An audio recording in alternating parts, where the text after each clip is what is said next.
Hello students, क्या हाल चाल आप लोगों के, कैसे हैं सब। उम्मीद है सब ठीक होंगे, मौज मस्ती कर रहे होंगे और साथ ही साथ पढ़ाई भी।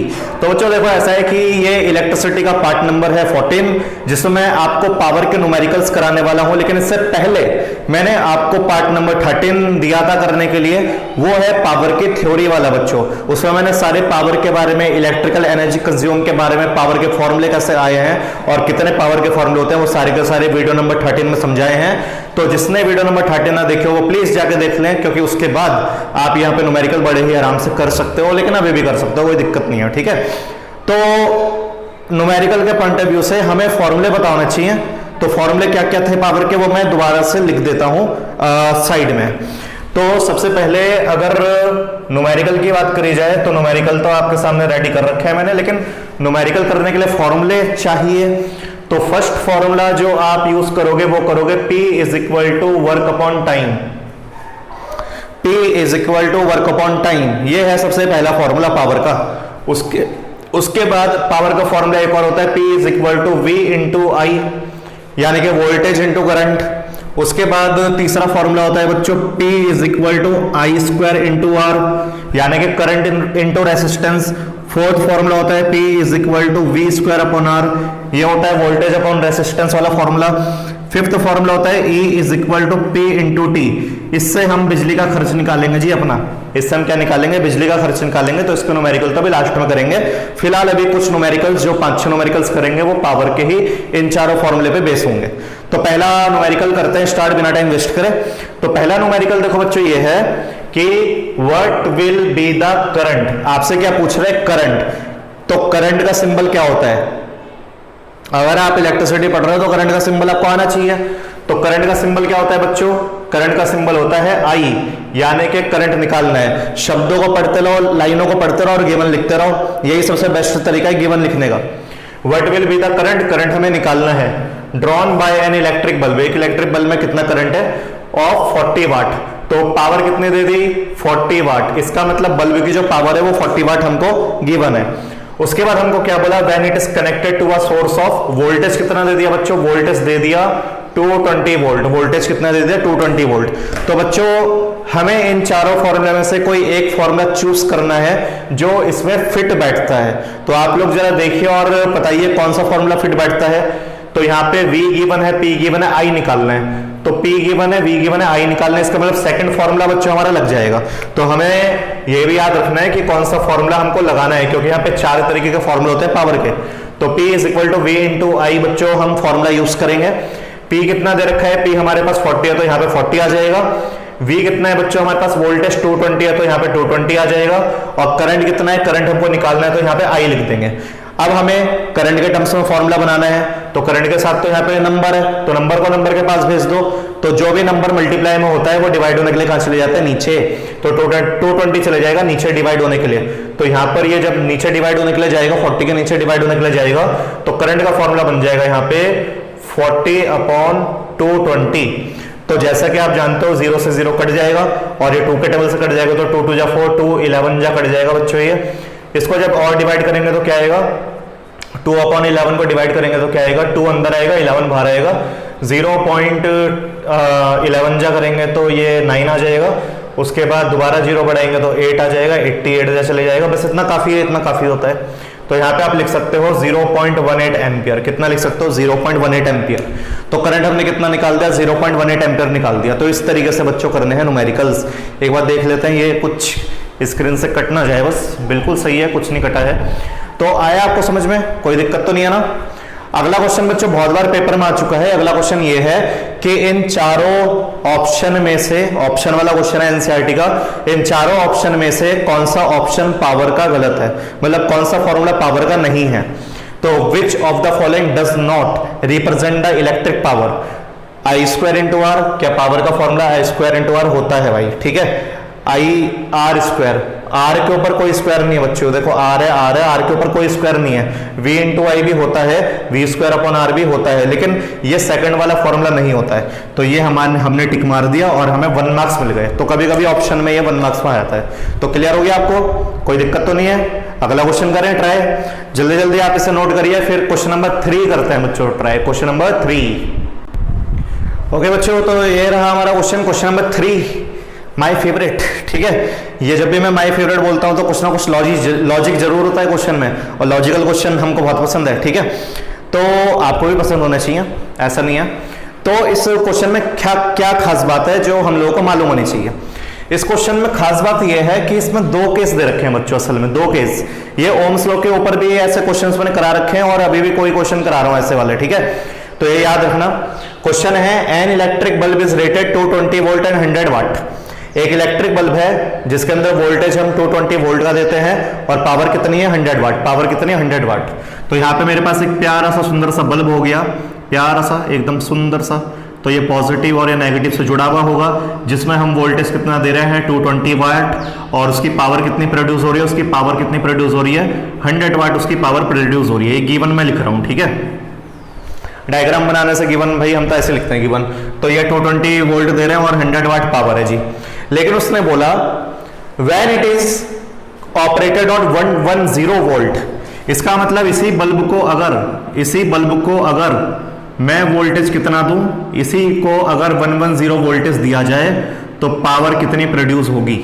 तो बन गए ना बच्चों दो केस। ये बन गया केस नंबर फर्स्ट और ये बन गया आपका केस नंबर सेकंड। और आंसर भी आपको गिवन है, आंसर आपको चॉइस में दिया है कि कौन सा आंसर होगा आपका। या तो पहला ऑप्शन 100 वाट, या तो दूसरा ऑप्शन 75 वाट, या तो तीसरा ऑप्शन 50 वाट, या तो 25 वाट, ठीक है।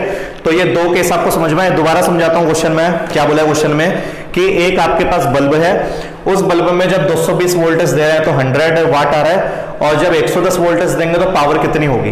तो बच्चों देखो ऐसा है कि दोनों के दोनों केस एक दूसरे से इंटर रिलेटेड है, क्योंकि हम बल्ब को चेंज नहीं कर रहे हैं। तो एक चीज चेंज नहीं होती है। बताओ क्या चीज चेंज नहीं होती है। एक चीज हमेशा दोनों में कांस्टेंट रहेगी और वो है रेसिस्टेंस। रेसिस्टेंस यहां पे भी सेम होगा और यहां पे भी सेम होगा। दोनों केसेस में क्या होगा, सेम होगा। तो रेसिस्टेंस की वैल्यू यहां पे भी आप वही लगा सकते हो, रेसिस्टेंस की वैल्यू यहां पे भी लगा सकते हो। तो कहने का मतलब ये है कि सबसे पहले केस नंबर फर्स्ट में मैं रेसिस्टेंस निकालूंगा, आर की वैल्यू वहां यूज करके पी निकाल लूंगा, क्योंकि आर तो चेंज नहीं होने वाले दोनों केस में। भले ही वोल्टेज चेंज करोगे पावर चेंज हो जाएगी, लेकिन रेसिस्टेंस में कभी चेंज नहीं आता बच्चों। रेसिस्टेंस कांस्टेंट होता है दोनों केस में, रेसिस्टेंस की वैल्यू कभी नहीं बदलती है। तो यहां पर पॉइंट नंबर 4 पे जो फॉर्मूला है वो है P is equal to V square upon R. तो P is equal to V square upon R में यूज करूंगा, और सबसे पहले मैं यहाँ पे रेसिस्टेंस निकालूंगा बच्चों, रेसिस्टेंस, ठीक है। तो रेसिस्टेंस के लिए क्या फॉर्मूला बन जाएगा, इसको ऊपर ले लो, P को नीचे ले लो। तो resistance is equal to V square upon P बन जाएगा बच्चों। वी स्क्वायर, तो V कितना है 220 वोल्टेज, तो स्क्वायर है तो स्क्वायर लगा दो, या तो भैया हमें ज्यादा सॉल्व करना आते नहीं तो हम 2 बार लिख देते हैं। पावर 3 होते तो 3 बार लिख देते हैं ना जी। अच्छा यहाँ पे पावर कितनी दे रखी है 100, तो यहाँ पे P की जगह पे 100 आ जाएगा बच्चों। 0 से 0 कट गया, 0 से 0 कट गया। 22 इंटू 22 484 ओम, यह आ जाएगा बच्चों आपका आंसर। सही है ना, ठीक है। 484 ओम आ जाएगा, और इसी R की वैल्यू को आप यहाँ पे यूज करोगे। तो यहाँ पे मुझे R पता चल गया, कि 484 ओम मेरा R है बच्चों। तो P निकल जाएगा। तो P is equal to V square upon R. V कितना डालोगे, यहाँ पे कितना अप्लाई करना है 110 वोल्ट, तो 110 इंटू 110 और नीचे आ जाएगा 484। जरा इसकी काटापीटी करते हैं जरा। तो काटापीटी अगर इसकी करें तो ये 2 से कट जाएगा, ये 2 से कटेगा आपका। कोई मार्कर मेरा काम कर रहा है सुंदर सा, हाँ। तो ये 2 से कट जाएगा, ये भी नहीं। Oh my God, what the hell. अच्छा देखो, तो ये 2 4 2 और ये 2 5 जा 10 और 2 5 जा 10, ठीक है। और कट जाएगा शायद ये, तो 1 2 1 2 से कट जाएगा, और ये भी 55 जो हो जाएगा। लेकिन यार आप जानते हो 1 to 1 तो 11 का होता है, 11 11 जब 121 होता है। तो 11 5 जा 55 और 11 11 जा जानते हो आप, ठीक है। और 11 1 जा और 11 55 जा 5 हो गया आपका, 5 जा 55 हो गया। सारे के सारे नीचे के कट गए, ऊपर 5 बचा है, यहाँ पे 5 बचा है। 5 5 जा कितना हो जाएगा बच्चों 25। तो यहाँ पे पावर निकल गई 25 वाट। कितने निकल गई 25 वाट। तो क्लियर हो गया आपको ये क्वेश्चन। बहुत ही मस्त क्वेश्चन था, बढ़िया क्वेश्चन था, बढ़िया लेवल का क्वेश्चन। और इसी के साथ साथ और भी क्वेश्चंस ट्राई करते हैं अभी फिलहाल।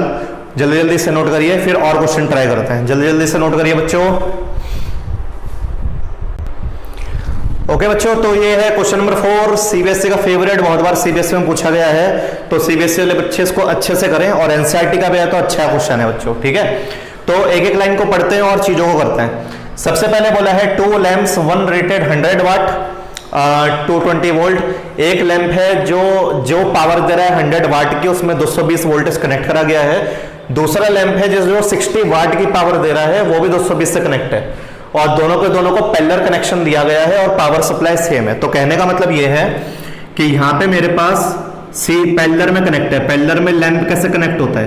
पैरेलल में लैंप कुछ इस तरीके से कनेक्ट होता है। दिस इज द लैंप, ये लैंप का सिंबल होता है बच्चों, इस तरीके से ना लैंप का सिंबल होता है। तो पहला लैंप L1 मान लो, दूसरा लैंप L2 मान लो। भाई 2 लैंप है मेरे पास, ठीक है। और इसका जो पावर सप्लाई है वो कितना है? पावर सप्लाई 220 वोल्टेज का हमें दे रखा है। तो बच्चों आपको प्रॉपर्टी याद है क्या? पैरेलल की प्रॉपर्टी याद है कि वोल्टेज सेम रहता है, दोनों का सेम रहता है हमेशा। तो पैरेलल में तो सेम ही रहेगा। यहाँ पे भी वोल्टेज 220 वोल्टेज है, यहाँ पे भी वोल्टेज 220 वोल्टेज है। पहले लैंप का जो वाट है वो 100 वाट है, दूसरे लैंप का जो वाट है वो 60 वाट है, ठीक है। मतलब ये P1 पावर दे रखी है और ये P2 पावर दे रखी है, और हमें बोला है कि करंट कितना होगा इसके अंदर वो बताइए। अब पहले लैंप के अंदर करंट कितना जा रहा होगा? I1। दूसरे लैंप के अंदर करंट कितना जा रहा होगा? I2। जब करंट फ्लो करेगा यहाँ से तो करंट दो भाग में टूट जाएगा। यही पैरेलल के मैंने केसेस आपको समझाए थे। तो बच्चों यहाँ पे करने की कोई भी दिक्कत नहीं है, यहाँ पे 2 केस बनाओ और कर दो, सिंपल सा। आप यहाँ पे जानते हो कि वी नो डैट कि पावर का फॉर्मूला हम जानते हैं V इंटू आई, वोल्टेज इंटू करंट। यही लगेगा, वोल्टेज हमको गिवन है, पावर और करंट हमको निकालना है। लेकिन अगर मैं बोलूं for first lamp, for first lamp, पहले लैंप के लिए करना है मुझे, तो पहले लैंप के लिए पावर कितनी? 100 वाट। तो P1 कितना? 100 वाट। और वोल्टेज तो सेम रहता है, तो V को तो सेम ही रखना है, 220 वोल्ट। 220 वोल्ट करंट हमको निकालना है, पहले का निकाल लेंगे ना। दूसरे के लिए क्या बनेगा? दूसरे के लिए फॉर सेकंड लैंप के लिए क्या बन जाएगा? P2 कितना दे रखा है? 60 वाट। V कितना दे रखा है? 220 वोल्ट। और करंट हम I2 निकाल लेंगे। कर लोगे? फॉर्मेट बना के दे दिया, कर लोगे? ये बस ये हमने पकड़ा P is equal to V into I. तो पहले लैंप के लिए P1 वोल्टेज सेम रहता है, V को V ही रखेंगे, और पहले लैंप के लिए करंट I1। दूसरे लैंप के लिए पावर P2 वोल्टेज सेम रहता है, और करंट क्या हो जाएगा? करंट I2 हो जाएगा। तो यहाँ पर हम क्या करेंगे? यहाँ पे हम फॉर्मूला लगा देंगे बच्चों, P is equal to V into I. लेकिन फर्स्ट के लिए कर रहे हैं तो फर्स्ट के लिए 1 लगा देंगे, ठीक है। और V को डिवाइड करने के लिए नीचे ले आएंगे क्योंकि करंट निकालना है बच्चों हमको। तो I1 is equal to P1 upon V हो जाएगा बच्चों। पावर कितना? पावर 100। तो पावर हम यहाँ पे 100 डाल देंगे, नीचे हमारा 220 रहेगा, 0 से 0 कट जाएगा, 2 के टेबल से कट जाएगा, 2 5 10, 2 11 जा कट जाएगा। कितना आएगा ये? 0.50, फिर लेकिन 44 आएगा, तो 0.4 करके कुछ आएगा। तो 0.45 एम्पियर आ जाएगा डिवाइड करके, 0.45 एम्पियर आ जाएगा इसको डिवाइड करके। निकलेगा जी पहले वाले का करंट। दूसरे वाले का भी आप सिंपली निकाल सकते हो। क्या बन जाएगा formula? I2 is equal to P2 upon V बन जाएगा। P2 कितना? 60। ये हो गया बच्चों 60, नीचे हो गया 220, 0 से 0 कट गया, ये भी 2 के टेबल से कट जाएगा, 2 3 जा 6 हो गया, 2 11 जा हो गया, 0.33, 2 जा तो 0.27 करके आ जाएगा। तो I2 is equal to 0.27 ampere करके आ जाएगा। हो गया बच्चों आंसर। हमसे करंट पूछा था, दोनों लैंप का करंट पूछा था, और दोनों लैंप का करंट हमने बता दिया। तो जल्दी जल्दी आप इसे नोट करिए, फिर करते हैं नेक्स्ट क्वेश्चन बच्चों, ठीक है। जल्दी जल्दी नोट करिए, फिर करते हैं नेक्स्ट क्वेश्चन। ओके बच्चों, तो this is the question number 5। और ये क्वेश्चन नंबर 5 जो है बच्चों पावर के, तो मैं आपको लगभग कराई चुका हूं, आपको आइडिया लग गया होगा पावर के क्वेश्चन कैसे आने वाले हैं। बाकी आप लोग ट्राई करिए। और क्योंकि ऐसा है कि इतनी चीजें हो चुकी है कि कहीं ना कहीं पावर के क्वेश्चंस ज्यादातर पेपर में आते नहीं, लेकिन कुछ क्वेश्चन जो कि आ सकते थे वो मैंने आपको करा दिए हैं। अब आते हैं इलेक्ट्रिकल एनर्जी कंज्यूम में पैसे निकालने वाले क्वेश्चन पर, कि आप पैसे कैसे निकाल सकते हो। आपने 9th क्लास में भी कराया है, 10th क्लास में बस एक तरह का शॉर्ट रिविजन कर लेते हैं फटाफट। तो सबसे पहले E is equal to P into T, ये फॉर्मूला आपका लगेगा, ठीक है। तो पैसे निकालने के लिए आपका हमेशा फॉर्मूला कौन सा लगेगा? E is equal to P into T. बात यहाँ पे खत्म हो जाती है, ठीक है। और दूसरी बात ये है, लेकिन जो दिक्कत ये है कि पावर हमें किलोवाट में चाहिए, और टाइम हमारे पास आवर्स में होना चाहिए। और साथ में अगर दिन दे रखे हैं तो दिन को हम उसी टाइम से मल्टीप्लाई कर देंगे, मल्टीप्लाई कर देंगे, पूरा दिनों का कॉस्ट निकल जाएगी। लेकिन उससे पहले हमें चेक करना पड़ेगा कि पावर सच में किलोवाट में है कि नहीं है। तो क्वेश्चन रीड करते हैं। Are refrigerator having a power rating of 350 watt. एक रेफ्रिजरेटर है जिसकी पावर रेटिंग 350 वाट है। तो यहाँ पे पावर कितनी दे रखी है 350 वाट, किलोवाट में तो दी नहीं है बच्चों, तो गड़बड़ी है। तो वाट को किलोवाट में करने का तरीका 1000 से डिवाइड, किससे डिवाइड 1000 से डिवाइड। तो यहाँ पे मैं इसको 1000 से कर दूंगा बच्चों डिवाइड, 0 से 0 कट जाएगा और यहाँ पे आ जाएगा 0.35 किलोवाट। कितना आ जाएगा 0.35 किलोवाट। टाइम देख लेते हैं बच्चों फॉर 10 आवर्स। तो टाइम तो ठीक है, टाइम की कोई दिक्कत नहीं है, टाइम हमें घंटे में ही दे रखा है। दिन दे रखा है क्या कुछ, कितने दिनों तक। Calculate the cost of electrical energy to operate for a month, पूरे महीने का दे रखा है बच्चों 30 दिन का। तो डेज हमें कितने दे दिए, डेज हमें 30 डेज दे दिए।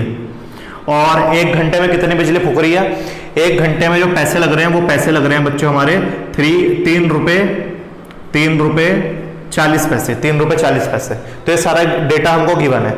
टाइम हमें आवर्स में गिवन है, डाल देंगे यहाँ पे, डेज भी डाल देंगे यहाँ पे। ये वाट में था तो किलोवाट में हमने कन्वर्ट कर दिया, बस अब दोनों को मल्टीप्लाई कराना है। तो E is equal to P कितना, P हमारा हो गया 0.35 इंटू टाइम कितना, टाइम हमारा 10 हो गया, मल्टीप्लाई और साथ में दिन को भी इसी से मल्टीप्लाई कर देंगे। मैं अगर पॉइंट हटाऊंगा आगे 2 नंबर है तो नीचे 100 आ जाएगा। तो E is equal to 35 into 10 into 30, नीचे आ गया बच्चों 100, 0 से 0, 0 से 0 कट गया और 35 और 3 आपस में हो जाएगा मल्टीप्लाई। तो 3 5 जा 15, 3 5 जा 15, 3 3 जा 9, 10। तो ये आ गया 105 किलोवाट आवर, 105 किलोवाट आवर। ये आपने इतना कर दिया ना, बस यही आंसर है हमारा। लेकिन पैसे कैसे निकालेंगे, तो पैसे निकालने का तरीका क्या है कि 1 किलोवाट आवर में 3 रुपए 40 पैसे लग रहे हैं हमारे। मतलब 1 किलोवाट आवर में कितने लग रहे हैं, 3 रुपए 40 पैसे। तो पूरे महीने का हम कैलकुलेट कर चुके हैं कि एनर्जी कितनी कंज्यूम होगी, कितनी एनर्जी कंज्यूम होगी 105। तो अगर एक में 3 रुपए 40 पैसे खा रहा है ये रेफ्रिजरेटर, तो 105 किलोवाट आवर में कितनी खाएगा, तो 105 से आपको पैसों को मल्टीप्लाई करना है सिर्फ। तो 105 से आप पैसों को कर दोगे मल्टीप्लाई। ठीक है, तो पॉइंट हटा देता हूं मैं, नीचे 100 आ जाएगा। तो 105 इंटू 340, नीचे आ गया बच्चों 100, 0 से 0 कट गया। आप इसको मल्टीप्लाई करा सकते हो, या तो 10 से कट जाएगा, ये लग तो नहीं रहा है कटेगा, हाँ कट जाएगा। तो ये या तो काटो मत, आप मल्टीप्लाई कर दो 105 की, 105 और 34 की मल्टीप्लाई कर दो। तो 3 1 जा 3, 4 1 जा 4, 4 5 जा 20 हो जाएगा, ये 20 हो जाएगा, 4 0 जा 0, 2 हो जाएगा, 4 1 जा 4 हो जाएगा, 3 5 जा 15 हो जाएगा, 3 0 जा पर 1 बच जाएगा, 3 1 जा 3 हो जाएगा। तो ये आ जाएगा आपका कुछ ये आ जाएगा बच्चों मल्टीप्लाई करके 3570 और नीचे 10 है, 0 से 0 कट जाएगा। तो 357 रुपीज आपके महीने के लगेंगे, 357 रुपीज आपके महीने के लगेंगे बच्चों। ठीक है, कोई दिक्कत तो नहीं है कैलकुलेशन में, कैलकुलेशन करिए, बाकी फॉर्मेट बस आपको समझ में आना चाहिए। तो क्वेश्चन आसान है ना, 9th क्लास में करे होंगे आप लोगों ने। एक और क्वेश्चन करें ऐसा ही मस्त क्वेश्चन, एक और करें, चलिए ठीक है करते हैं, जल्दी जल्दी से नोट करिए, फिर एक और क्वेश्चन करते हैं बच्चों, जल्दी जल्दी से नोट करिए। ओके बच्चों, तो इस वाले क्वेश्चन को करते हैं। क्वेश्चन है अ bulb is rated, question number 5th होगा है ना, 5th या 6th। तो अ bulb is rated eight 200 volt 100 वाट, मतलब वोल्टेज 200 दिया है, पावर 100 वाट दी है। व्हाट इज इट्स रेसिस्टेंस, आपसे बोला है रेसिस्टेंस निकालो। ये तो कुछ अलग ही क्वेश्चन हो गया, ठीक है। मतलब इस क्वेश्चन में 2 पार्ट है, पहला एक अलग रेसिस्टेंस निकालना है, उसके बाद क्या बोला है 5 सच bulb 1 for 4 hours, 1 for 4 hour with what is the electrical energy consumed। Days ने दिया, मतलब एक दिन के लिए होगा, या तो मैंने नहीं लिखा इसमें, नहीं ठीक है। अगर आपको डे नहीं दिया है तो एक दिन का ही पूछा है बस। What is it electrical energy consume, calculate the cost of rate is 4 रुपए 60 पैसे, मतलब एक घंटे के कितने दे रखे हैं 4 रुपए 60 पैसे। तो अगर एक घंटे में 5 बल्ब आपके चल रहे हैं तो 4 रुपए 60 पैसे खा रहे हैं, तो 4 घंटे जब आपके 5 बल्ब जलेंगे तो कितने पैसे खाएंगे। तो उसके लिए एनर्जी निकालनी पड़ेगी पहले, तब एनर्जी की वैल्यू जो भी निकलेगी उसको पैसों से मल्टीप्लाई करा के हमें पता चल जाएगा पैसे कितने लगेंगे 4 घंटे के बल्ब के। लेकिन उससे पहले एक काम और करना है कि रेसिस्टेंस निकालना है। सबसे पहले रेसिस्टेंस पूछ लिया ना, तो यहाँ पे ऐसा करेंगे कि पहला पॉइंट हमको तो सबसे पहले रेसिस्टेंस कैलकुलेट करना है। कैलकुलेट द रेसिस्टेंस, तो P कितना दे रखा है, वो रहा P दे रखा है 100 वाट, और वोल्टेज कितना दिया है, वोल्टेज हमें 200 वोल्ट दिया है, 200 वोल्ट दिया है, ठीक है। और आर निकालने को बोला है, तो बच्चों ये वाला फॉर्मूला लग जाएगा, formula number 4, P is equal to V square upon R लग जाएगा। तो आर के लिए क्या हो जाएगा, आर के लिए V square upon P, P नीचे आ जाएगा डिवाइड होने के लिए, आर ऊपर चले जाएगा, और वी कितना है, तो वी स्क्वायर मतलब 200 को मैं 2 बार लिख देता हूँ और 100 को मैं लिख देता हूँ एक बार, 0 से 0 गया, 0 से 0 गया, 2 की मल्टीप्लाई 200 में करोगे तो कितना आ जाएगा 400 ओम। तो कहानी यहाँ पे खत्म हो गई, पहला पॉइंट सॉल्व हो गया। तो यहाँ पे रेसिस्टेंस हमने निकाल लिया। चलो दूसरे पॉइंट पे बढ़ते हैं। दूसरा पॉइंट क्या है, दूसरा पॉइंट ये है कि 4 बल्ब हैं, तो बल्ब कितने हैं, बल्ब है 4, ठीक है, और टाइम कितना दिया है, टाइम दिया है 4 घंटे, पावर कितनी दी है, पावर हमारी 100 वाट है, लेकिन वाट को किलोवाट में करना पड़ेगा, रूल है भाई। तो यहाँ पे 1000 से कर देंगे, 1000 से कर देंगे डिवाइड, 1000 से कर देंगे डिवाइड, 2 जीरो से तो जो 2 जीरो कट जाएंगे, और ये आपका आ जाएगा 0.1 किलोवाट। तो ये यूज करेंगे हम पावर के तौर पे, ये यूज करेंगे हम पावर के तौर पे। तो E is equal to P into T, तो E is equal to P की जगह पे बच्चों 0.1 आ जाएगा। टाइम कितना, टाइम 4 घंटे, और एप्लीकेशन कितनी है, एप्लीकेशन भी 4 है। एप्लीकेशन 4 है, नहीं यार 5 है, एप्लीकेशन 5 है, मतलब बल्ब 5 है। तो जितनी एप्लीकेशन होती है वो भी आपको फॉर्मूले में डालनी पड़ती है। उधर रेफ्रिजरेटर एक ही था ना, तो वहाँ पे मैंने एक डाला नहीं, लेकिन यहाँ पे जितने एप्लीकेशन चलते हैं उतने एप्लीकेशन डालने भी पड़ती है। तो यहाँ पे आपको 5 से भी मल्टीप्लाई करना पड़ेगा। चलो कैलकुलेट कर लेते हैं। पॉइंट हटाएंगे तो नीचे 10 आ जाएगा, तो 4 1 जा 4, 4 5 जा 20, 20/10 आ जाएगा, 0 से 0 कटा, तो आपका आ जाएगा 2 किलोवाट आवर। कितना आ जाएगा, 2 किलोवाट आवर। एनर्जी कितने आ गई, 2 किलोवाट आवर। और 1 घंटे में कितने पैसे, 1 घंटे में इतने पैसे, तो 1 किलोवाट आवर में 4 रुपए 60 पैसे खर्च हो रहे हैं। तो 2 किलोवाट आवर में कितने, तो 2 से मल्टीप्लाई करना पड़ेगा बच्चों। तो ये आ जाएगा 2 0 जा 0, 2 6 जा 12, और 2 4 जा 8 9, तो 9 रुपए 20 पैसे खर्च होंगे। मतलब जो 5 बल्ब आपके 4 घंटे जलेंगे उनमें खर्चा कितना आने वाला है, 9 रुपए 20 पैसे का आने वाला है। क्या क्लियर हो गया आपको, कोई दिक्कत तो नहीं है। एक और क्वेश्चन करें, तो करते हैं क्वेश्चन नंबर 7। जल्दी जल्दी आप इसे नोट करिए, फिर करते हैं क्वेश्चन नंबर 7। ओके बच्चों, तो this is the last question, ठीक है। बाकी इससे रिलेटेड आप क्वेश्चन ट्राई करना, कोई दिक्कत होगी तो मैं इसे पूछ लेना। वैसे मुझे नहीं लगता कि कोई दिक्कत होगी, क्योंकि आपने 9th क्लास में भी काफी ट्राई करे इन क्वेश्चंस को, है ना। पावर के क्वेश्चंस तो आपने 9th क्लास में भी कर रखे हैं। तो यहाँ पे थोड़ा सा उल्टा है बच्चों, यहाँ पे असल में एनर्जी कंज्यूम निकालना है, P इंटू टी निकालना है, ठीक बात है। यहाँ पे E is equal to time कितना दिया है, टाइम हमको दिया है 5 घंटे 30 दिन, तो यहाँ पे टाइम डाल दूंगा 5 घंटे 30 दिन। लेकिन यहाँ पे सबसे बड़ी दिक्कत है पावर अभी नहीं दी है, और पावर यहाँ पे कहीं पे वाट में बोला भी नहीं गया है। तो कहने का मतलब ये है कि कभी कभी पावर गिवन आ भी सकती है, कभी कभी पावर गिवन नहीं आएगी। तो जब पावर गिवन नहीं आएगी तो पावर निकालने के लिए कुछ ना कुछ तो देंगे। तो क्या गिवन है वो देखते हैं। An electric heater drawn a current of 10 ampere, यानी कि करंट दिया है हमको 10 एम्पियर, करंट दिया है हमको 10 एम्पियर, ठीक है। और वोल्टेज कितना दिया है, वोल्टेज 220 वोल्ट दिया है। वोल्टेज कितना दिया है, 220 वोल्ट। तो कोई ऐसा पावर का फॉर्मूला है जो इसमें फिट बैठता है, V और I गिवन है। देखो जरा कौन सा फॉर्मूला फिट बैठेगा, फॉर्मूला नंबर 2 फिट बैठ जाएगा इसमें। तो P is equal to V into I हो जाएगा बच्चों। तो P is equal to V कितना, V हो जाएगा आपका 220 और I हो जाएगा 10, तो ये आ जाएगा आपका 2200 वाट, 2200 वाट। लेकिन कंडीशन अप्लाई, वाट नहीं चाहिए, किलोवाट में चाहिए।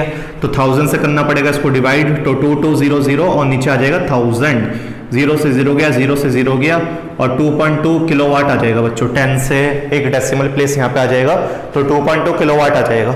इसका मतलब मैं यहाँ पे कितना डालूंगा, 2.2 डालूंगा। पॉइंट हटा देता हूँ बच्चों। तो E is equal to 22 into 5 into 30, नीचे आ जाएगा एक 10, क्योंकि एक पॉइंट हटाया, आगे एक डिजिट है। तो 0 से 0 कैंसिल हो गया। इन दोनों को जरा मल्टीप्लाई करते हैं, 3 5 जा 15 और 15 22 जा, तो यह आ जाएगा 5 2 जा 10, 5 2 जा 10 11, 1 2 जा 2 और 1 2 जा 2, यह आ जाएगा 330। इसका मतलब इलेक्ट्रिकल एनर्जी कंज्यूम आ जाएगी 330 रे बाबा, 330 kilowatt hour. Let me check कि आंसर सही है कि गलत है। तो आंसर बिल्कुल सही है, 330 आएगा बच्चों। अब इस एनर्जी को पैसों से कराना है बस मल्टीप्लाई। तो यहाँ पे पैसे दे रखे हैं, 1 किलोवाट आवर के पैसे कितने दे रखे हैं, 5 रुपए 20 पैसे, ठीक है। आपने कितना निकाल लिया, 330 निकाल लिया बच्चों। तो यहाँ पे 1 किलोवाट आवर नहीं, यहाँ पे आएगा 330। Kilowatt hour is equal to 330 multiply 5 रुपये 20 पैसे। पॉइंट हटा देता हूँ, नीचे 100 आ जाएगा, तो 330 इंटू 520 और नीचे 00। ये 0 से ये 0 बच्चों कैंसिल हो जाएगा, ये 0 से ये 0 कैंसिल हो जाएगा। आपके पास 33 इंटू 52 बचेगा, जरा मल्टीप्लाई करा दो। तो 33 इंटू 52, 2 3 जा 6, 2 3 जा 6, 5 3 जा 15, 5 जा 15, 16। तो ये आ जाएगा बच्चों आपका 6, ये आ जाएगा 11 और ये आ जाएगा 1716 रुपीज़। इसका मतलब पूरे 30 दिनों का जब आप इलेक्ट्रिक हीटर लगातार 30 दिन चलाओगे और रोज 5 घंटे चलाओगे और पावर और कॉस्ट अगर 5 रुपये 20 पैसे होते हैं तो पूरे महीने का एक हीटर का खर्चा ही आपका 1716 रुपये आ जाएगा बच्चों। कितना आ जाएगा? 1716 रुपये। तो मुझे उम्मीद है कि आपको ये न्यूमेरिकल्स में मजे आए होंगे, क्योंकि पुराने न्यूमेरिकल से आपके लखमीर मंजीत में पेज नंबर 59 है। तो पेज नंबर 59 में जितने भी आपके क्वेश्चंस है ये पैसे वाले, वो आप ट्राई करिए। नहीं होंगे तो मैं बताऊंगा आपको, और डाउट क्लास जैसे कि हर संडे को होती है तो उसमें आप डाउट भी पूछोगे, ठीक है। तो मिलते हैं आपसे नेक्स्ट वीडियो में, अभी के लिए इतना ही। Okay, thank you.